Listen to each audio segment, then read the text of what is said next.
Saya membawakan pengantar ini dengan judul Leadership, Prime Key to Manage Hospital Successfully. Ini berangkat dari pengalaman saya, Bapak Ibu, ya, bagaimana leadership itu penting. Ya, kita lihat kepemimpinan ini berperan penting. Kunci, ya, ini motor penggerak untuk suksesnya rumah sakit. Rumah sakit sukses kalau kinerja naik. Kinerja pelayanan, jumlah pasien, rawat inap, rawat jalan, penunjang medis, IGD, ya semua meningkat, operasi, persalinan, prosedur-prosedur lain, ya. Dan juga kualitas, itu adalah tugas pemimpin, membuat rumah sakit sukses.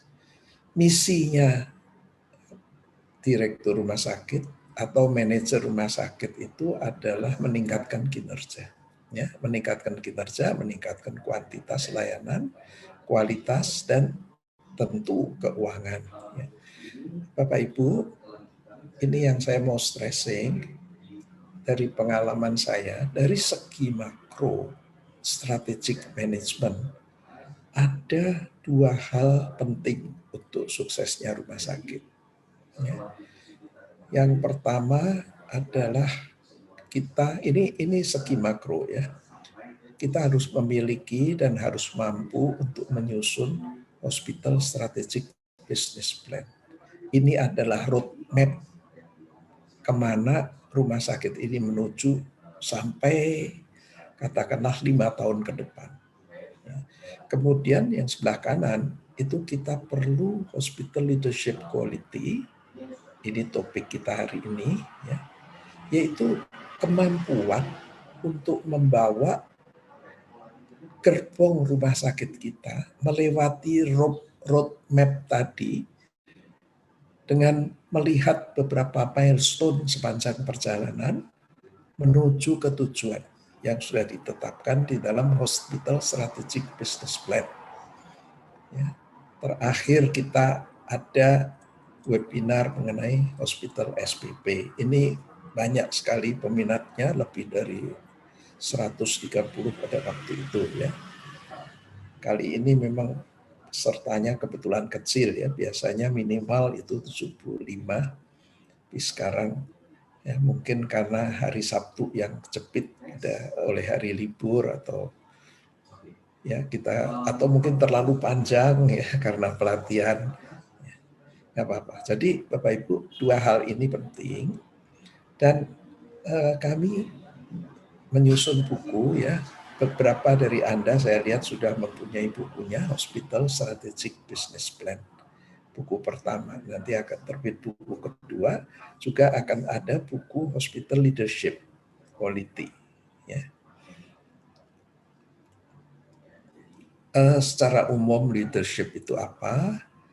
Kemampuan mempengaruhi perilaku orang, memotivasi orang, mengelola orang, supaya mereka ikut dengan suka hati dan bertindak efektif mencapai tujuan rumah sakit. Nah, kalau di rumah sakit, kita perlu, terus terang ini dari pengalaman saya ya, seorang yang gaya kepemimpinannya itu demokratis, partisipatif. Ya. Kenapa? Itu nanti panjang lebar kalau saya sempat membuat webinar lagi mengenai leadership juga, leadership in hospital ya. Ini saya akan jelaskan. Lalu juga diperlukan seorang yang visioner, transformatif, dan seorang eksekutif. Ini gaya kepemimpinan yang dibutuhkan untuk memimpin satu rumah sakit dengan berhasil ya. Memimpin itu bukan hanya kita duduk di kursi direktur, duduk di kursi manajer, tapi bagaimana kita berhasil menjalani roadmap yang sudah ditetapkan di dalam SBP. Ya. Bapak Ibu, kalau tadi saya katakan bahwa secara strategik, secara makro, dua hal ini sangat menentukan. Itu memang pertama apa yang harus Anda buat. Tapi untuk suksesnya rumah sakit secara total diperlukan keterampilan manajemen operasional rumah sakit. Ya. bagaimana kita menganimasi pelayanan medis dengan tim dokternya yang seringkali susah diatur, ya. Menganimasi keperawatan, menganimasi pelayanan penunjang medis, juga non-medis. Itu operasional sehari-hari yang penting juga untuk suksesnya rumah sakit. Tapi itu sulit terjadi apabila kita tidak punya cantolannya, tidak punya anchor-nya, yaitu kita punya SPP, roadmap, dan punya keterampilan leadership untuk membawa seluruh jajaran rumah sakit melewati roadmap tersebut. Nah, ini tadi terakhir saya sampaikan gaya ya, rumah sakit nggak bisa dipimpin dengan cara-cara yang otoriter, dengan marah-marah, no way. Ya, harus demokratis, partisipatif. Ini sedikit model bahwa model kepemimpinan ya menurut banyak buku paling dalam ada moral, keterampilan hubungan antar manusia. Mungkin ini nanti disinggung juga ya oleh pelatih kita. Kemudian baru di luarnya ada kepemimpinan, kemudian manajemen, lalu administrasi. Kita lihat model lain, di dalamnya tetap masalah yang terkait integritas moral, karakter, human skill, baru managerial skill. Dan ini sangat benar Bapak Ibu ya. Saya melihat bagaimana seorang pemimpin harus berhenti dalam jangka waktu tidak lama. Belum setahun, maksimal 2 tahun, hanya masalah yang paling dalam ini. Ya, itu mengalami banyak sekali. Dan kadang-kadang, kadang-kadang luar biasa sampai saya bisa geleng-geleng kepala kalau melihat bagaimana seorang pemimpin seperti ini gitu ya. Ini ya yang saya mau sampaikan. Ini berangkat terus terang dari pengalaman saya ya. Dan kalau saya lihat topik dari yang nanti akan dibawakan, kelihatannya menyinggung ini juga gitu. A leader should have a vision. Yang namanya pemimpin itu harus punya visi. Visi ini mungkin baru berupa angan-angan, berupa cita-cita. Nanti dikonkretkan dengan metodologi penyusunan SPP. Tapi paling tidak kita pemimpin, kita punya ini rumah sakit ini saya mau bawa kemana. Ini klinik ini nanti menjadi apa. Ya. Saya memimpi ini rumah sakit rugi, nggak boleh rugi. Ya. Saya bermimpi ini saya punya klinik ini nanti akan jadi rumah sakit. Ya. Saya bermimpi juga sebagai investor, saya akan membangun jaringan rumah sakit dalam waktu 5 tahun menjadi 5.000 bed jaringan. Ya, Bapak Ibu yang saya sampaikan itu contoh-contoh dan contoh yang benar, contoh yang nyata ya, bukan karangan tetapi terjadi. Ya. Yang terakhir itu satu grup rumah sakit yang sekarang sudah punya 8 rumah sakit. Kami kebetulan membantu rumah sakit grup ini yang sebetulnya bukan orang rumah sakit tapi pengusaha, tapi dia punya visi. Saya mau masuk di bidang healthcare, saya mau punya 5.000 bed dalam waktu 5 tahun dalam bentuk jaringan rumah sakit. Ya. Sekarang punya 8. Kami membantu 2 tahun sampai mereka punya 4. Ya, oke, itu vision. Kemudian a leader should be enthusiastic and proactive. Ada 8 kualitas yang saya catat based on my experience, berdasarkan pengalaman saya. Seorang harus komunikatif dan humble. Seorang leader harus manage the hospital by going around. Kemudian ya ada 8 seluruhnya. Seorang leader harus a good manager as well. Seorang leader harus profesional, harus bisa mengintroduce change, dan mesti ada service culture. Ya, Bapak Ibu, ini yang sering saya ulang-ulang. Baik kalau setiap kali di awal saya memberikan kuliah di Unisba atau Unpas, paling tidak ada ini yang saya sebut. Prasyarat Anda kalau menjadi manajer dan pemimpin di rumah sakit, itu ada 3 prasyarat. Artinya kita harus cari orangnya itu seorang yang komunikatif, seorang yang humble, ya, tidak arogan, dan mau belusukan. Ini istilah saya. Itu prasyarat. Kalau sudah punya ini di awal, dan kalau kita memilih manajer, apalagi memilih direktur sebagai owner rumah sakit, kita harus cari orang yang komunikatif, mampu untuk humble, ya, kemudian mau untuk belusukan. Ini syarat yang mau kita pilih kalau mau jadi manajer. Baru lengkapilah dengan yang lain-lain. Ini kualitas pemimpin. Ya, Bapak Ibu, saya tidak panjang. Ini saya kutip saja menerjemahkan kata agile yang dipakai untuk pelatihan ini, agile leadership. Yang secara harafiah langsung terkait adalah entusiasme dan proaktif. Agile itu kalau Anda lihat kamus, di situ ada tangkas, gesit. Jadi agile leadership, pemimpin yang gesit. Ya, saya kutip di sini kualitas leadership yang nanti akan mewarnai buku-buku saya itu yang langsung terkait secara harafiah dengan agile. Ini entusias dan proaktif. Ya.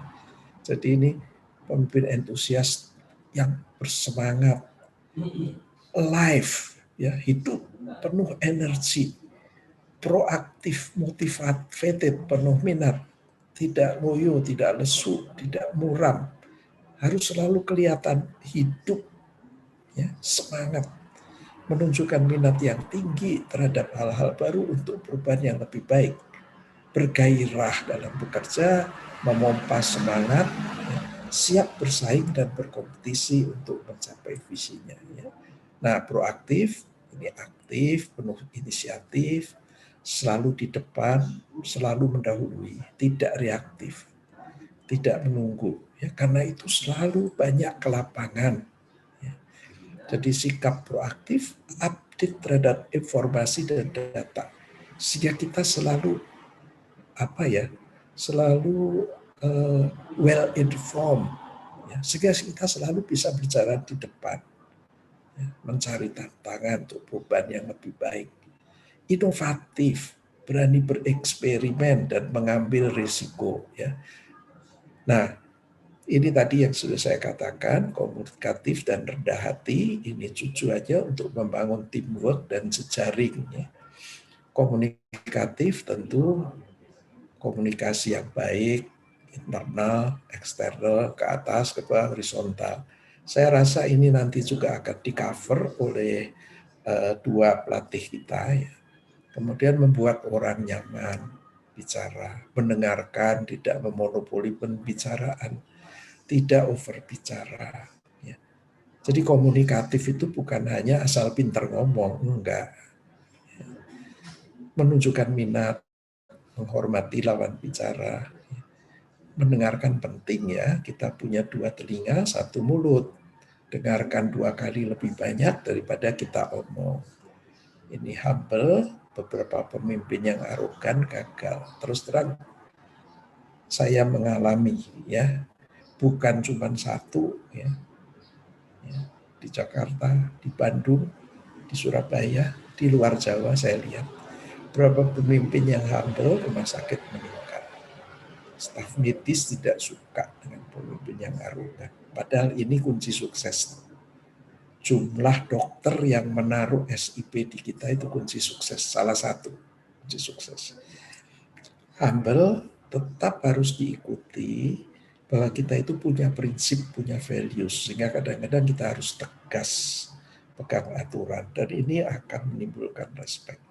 Bapak Ibu, Ini yang tujuannya untuk komunikatif dan rendah hati, bangun teamwork internal, bangun jejaring, terutama dengan eksternal. Kemudian harus seorang yang humanis. Ya. Ini sedikit, pemimpin harus manage by going around, karena alasannya tuh rumah sakit tuh padat karya, padat modal, padat teknologi, sangat operasional, banyak bagiannya, banyak profesi, banyak aktiviti, banyak interaksi. Ya, sehingga kita perlu untuk melihat sebagai pemimpin, banyak turun ke lapangan. Ya, kalau formal kita namakan supervisi, ada yang kita pegang untuk supervisi terkait rencana kerja dan anggaran, disiplin, kebersihan, green round. Yang informal kita perlu keliling lapangan, lusukan, menyapa para profesional dan staf di bagian, menyapa pasien, keluarga, masyarakat. Nah, saya Bapak Ibu, giliran saya akhiri ini mengantar. Ya. Mungkin satu waktu kita akan mengadakan lagi, bisa juga bersama dengan Pak Andreas lagi, dan saya akan lebih banyak menyampaikan pengalaman saya. Ya. Kebetulan saya punya pengalaman 25 tahun menjadi kepala rumah sakit, dan lebih dari 25 tahun itu lebih dari 15 tahun di bidang manajemen rumah sakit. Ya, jadi saya melihat banyak, dan alhamdulillah selama saya pimpin saya dapat berkat dari yang di atas bahwa rumah sakit yang saya pimpin itu boleh berhasil cukup signifikan gitu. Ini alhamdulillah ya. Nah, ini yang nanti saya mau bagikan kepada Bapak Ibu sekalian. Karena dengan nilai kuat bersama, ini saya ambil dari John Kotter ya, itu ternyata banyak sekali impact positifnya. Mulai dari pendapatan, tingkat penciptaan lapangan kerja, harga saham, laba, ya ini versi mereka, pada intinya adalah bisa semakin tinggi. Maksudnya gimana nilai kuat bersama? Itu kalau memang dipraktikkan Pak Bu dari depan sampai belakang, itu memang satu habit ya, satu perilaku ya, seiring seirama begitu yang dilakukan tuh sama-sama. Kan misalnya gini, saya datang ke, ya katakanlah ke rumah sakit atau ke hotel misalnya ya, saya sering ke hotel.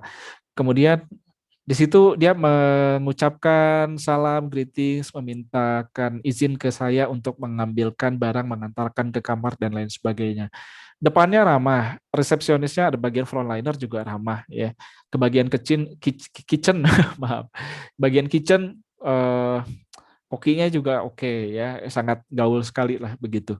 Tapi ketemu manajernya, ketemu marketingnya, judesnya minta ampun Pak Bu. Nah itu berarti belum jadi nilai bersama tuh, karena belum seiring ya, belum serentak, belum seirama. Makanya kemarin sempat ada pertemuan ya Pak Andes ya,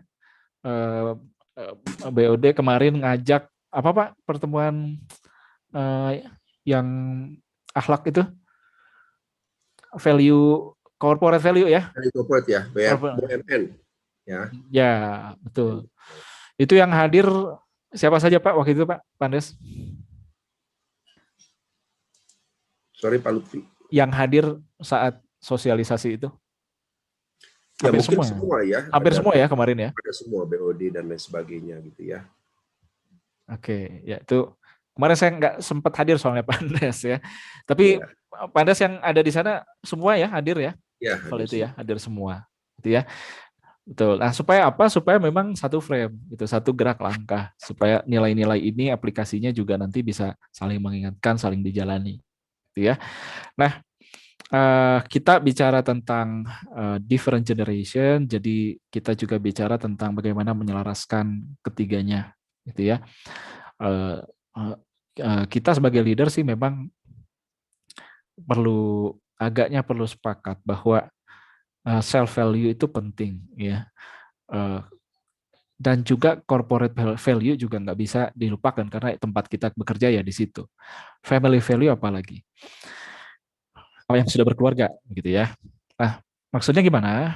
bahwa jangan sampai ini gitu ya, misalnya ada istri kita ya, oh papa sih keren-kerenan di tempat kerja, harus begini, harus begitu, karena punya value, itu corporate value-nya dipampang di mana-mana, sampai karyawan ingat, semua orang yang lewat situ bisa ngelihat gitu ya, karena di situ terpampang juga corporate value di sana. Kan nama-namanya keren-keren tuh ya, Pak Bu ya. Cuma jangan sampai ternyata keropos juga dari rumah. Harusnya kan strong from home, family value-nya juga coba dilakukan. Ini kan jadi pertanyaan unik tuh gitu ya, ketika istri saya bilang misalnya, Pak, di corporate value itu ada customer focus, orientasi customer, pelanggan itu nomor satu. Benar ya? Benar. Nah kalau di family value kok nggak ada itu ya? Ada nggak sih kita family value? Wah, saya mikir Pak Bu, ada nggak ya? Kayaknya kita belum bersepakat soal itu. Customer di keluarga siapa sih? Ya pasangan, ya betul ya, istri. Nah kalau misalnya di perusahaan tempat kerja kita bisa customer oriented gitu ya, misalnya value-nya.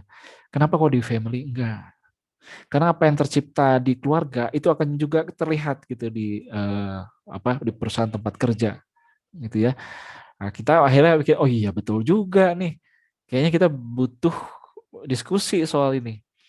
Gitu ya, soal integrity ya, customer focus dan lain sebagainya.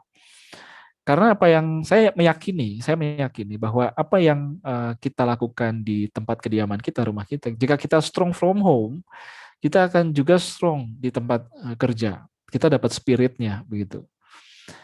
Dan juga yang pribadi adalah self value. Jadi bukan hanya corporate value tapi juga ada self value. Ya, apa sih nilai-nilai saya yang bisa saya tampilkan begitu ya, yang itu bisa jadi inspirasi buat orang lain juga. Nah, ini kan bisa kita ungkap, kita mention ya, sehingga orang lain juga terinspirasi, bisa mendengar tuh si ini bagus loh ketika dia misalnya dapat tugas atau apapun ya. Misalnya dia selalu catat karena dia punya keinginan belajarnya tuh kuat. Dengan siapapun dia berinteraksi, kalau ada ilmu baru pasti dia selalu catat tuh. Nah, ini kendala-kendala ke-awareness kurang lebih seperti ini, ya. Kelemahannya apa? Bawahan tidak memiliki kewajiban untuk bertemu pimpinan tertinggi kecuali pimpinan langsung. Yang direktif tadi ya, harus melalui penjenjangan. Gitu kan? Next, Pak Lutfi. Nah, kalau dialog seperti ini, semua bisa langsung ketemu, langsung menyelesaikan masalah, langsung bertanya. Ya, kalau Bapak tanya, Pak, kalau Bapak di skup kecil perusahaan Bapak seperti apa? Saya sudah terapkan modelnya lebih ke arah dialog dan partisipatif. Ya, kadang-kadang ya sudah semua orang bisa langsung jumping ke saya gitu kan ya, untuk nanya, untuk diskusi dan sebagainya gitu ya. Next, berikutnya Pak Lutfi. Nah, kadang-kadang juga terlibat di seperti ini. Kalau partisipasi itu kita terlibat di kelompok ini, sama-sama diskusi. Kadang-kadang saya harus merelakan gitu ya. Oh, dalam proyek ini posisi saya bukan seorang leader nih. Saya biarkan tim yang lain, yuk pimpin, silakan, yuk bereskan. Saya tinggal memberikan jadi narasumber ya di situ ya. Nah, biasanya dua itu ya, dialog dan partisipasi. Karena saya menganggap lebih efektif tuh, ya. Saya terlibat di dalamnya, tapi tidak dalam konteks saya mimpin tim secara langsung ya.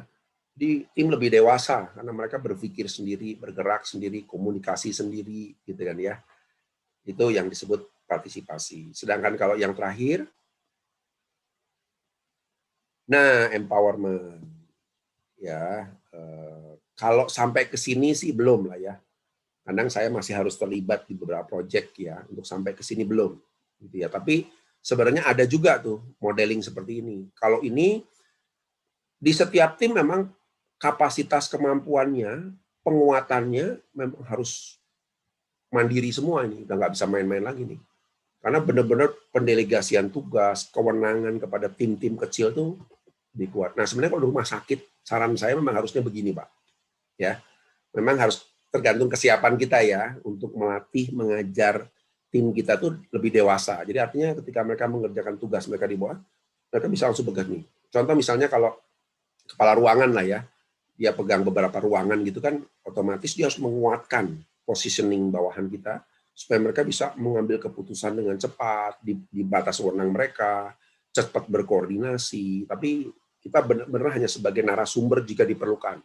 Sisanya sudah diserahkan ke mereka, jalankan sesuai SOP, jalan sesuai dengan rule yang ada, kecuali kalau ada hal-hal yang di luar dari SOP yang ada, gitu kan ya.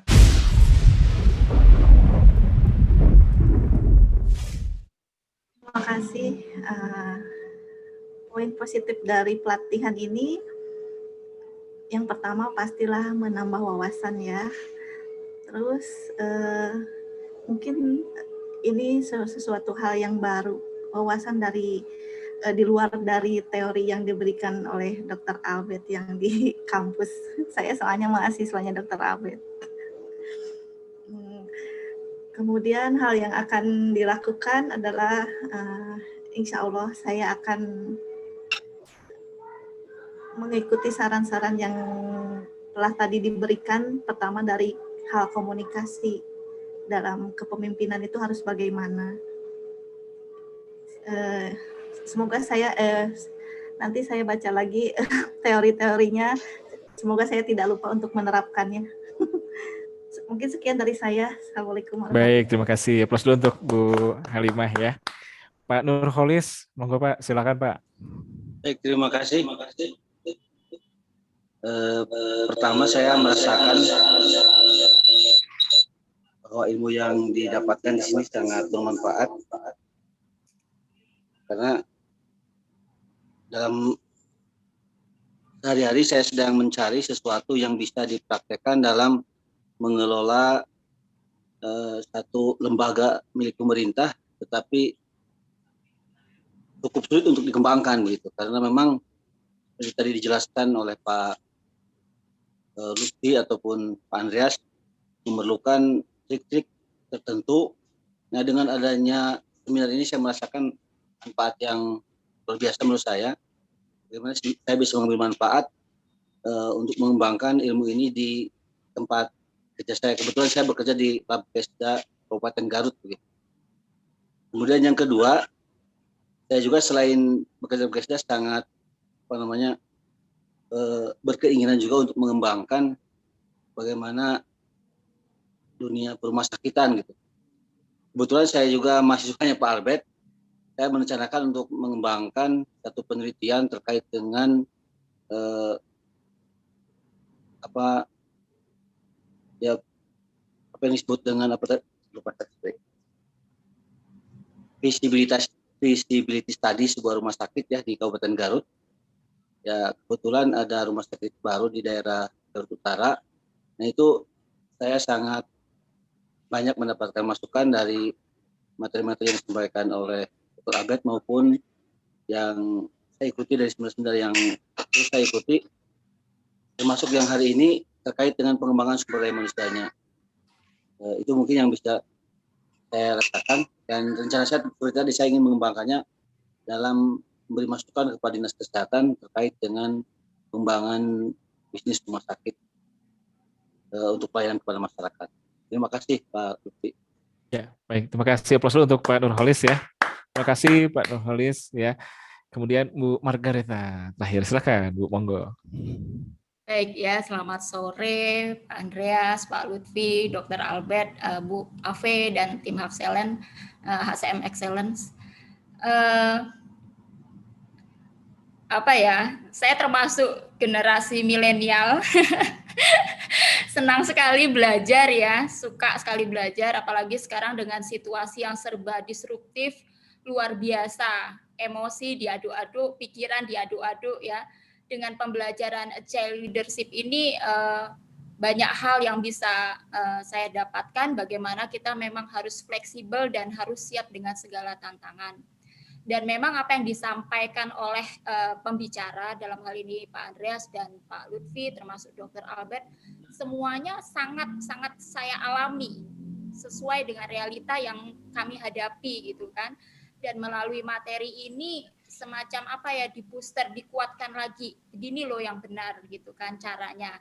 Tinggal nanti bagaimana niatan dari saya sebagai pribadi seorang leader untuk bisa menerapkan apa yang sudah dipelajari melalui materi-materi ini. Sayang waktunya kurang ya. Karena ini tadi banyak ya, terutama yang di komunikasi mungkin karena sudah mau menjelang jam 17.30 jadi dipercepat. Mudah-mudahan nanti bisa ada suatu sesi lagi. Tadi yang saya juga pingin itu adalah agile coaching ya di situ, karena itu tampaknya untuk saat ini suatu kemampuan kepemimpinan yang sangat dibutuhkan gitu, supaya kita bisa tadi tidak capek. Selama ini kan kebanyakan semua harus dari atas ke bawah, dan kita berhadapan dengan generasi Z, generasi Alpha yang memang luar biasa, tidak mudah kalau kita tidak mempunyai kemampuan coaching yang baik. Baik, sekali lagi terima kasih Prof. Visiat kepada para pembicara dan tim HCM Excellent. Mudah-mudahan nanti ada pelatihan lagi untuk berikutnya. Terima kasih. Oke, baik. Baik.